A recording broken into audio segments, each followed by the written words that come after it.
In 2019, foodindustry.com reported that the average American eats 57 pounds of total beef per year.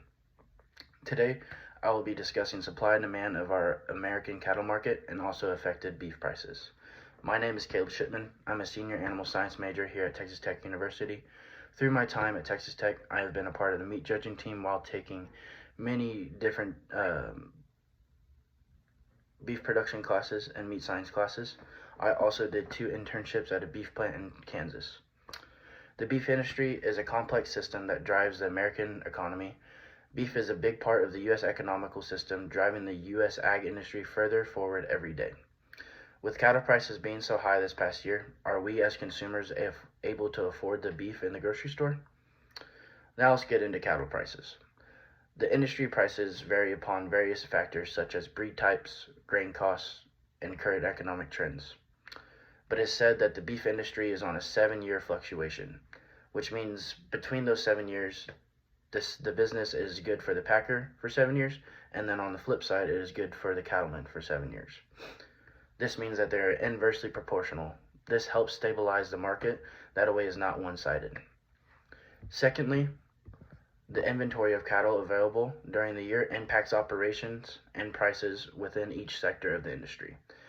The Texas Cattle Feeders Association provided a current date for each sector of the beef industry, from the supply or the number of head available for producers to fat cattle prices and feedlots.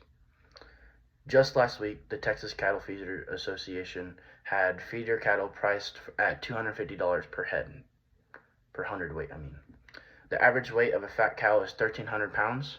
Therefore, a cattleman right now would be making roughly around $3,302 on one cow. And most cattlemen have about 300 cows in their herd. So it is good for the cattleman.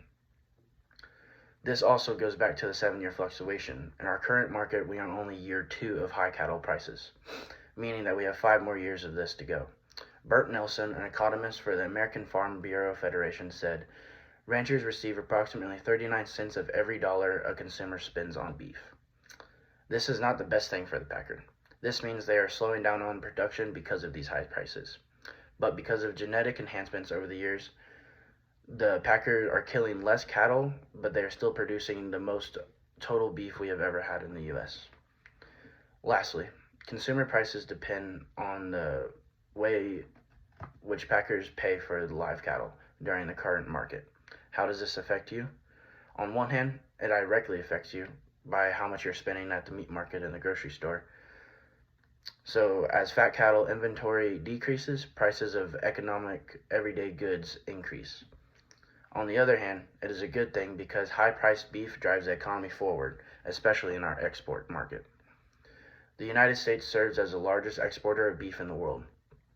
The status of the market and prices in the U.S. affects many other countries such as China, Japan, and Brazil. A lot of these countries' beef supply is directly affected with the cost of beef in the States.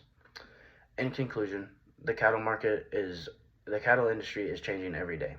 This knowledge can help you lead to a better understanding on where your beef comes from, simply from knowledge about the beef industry, the cattle inventory, rounding out into prices at the grocery store. I want to leave you with a question. Do you think cattle prices will continue to increase over the years? Thank you.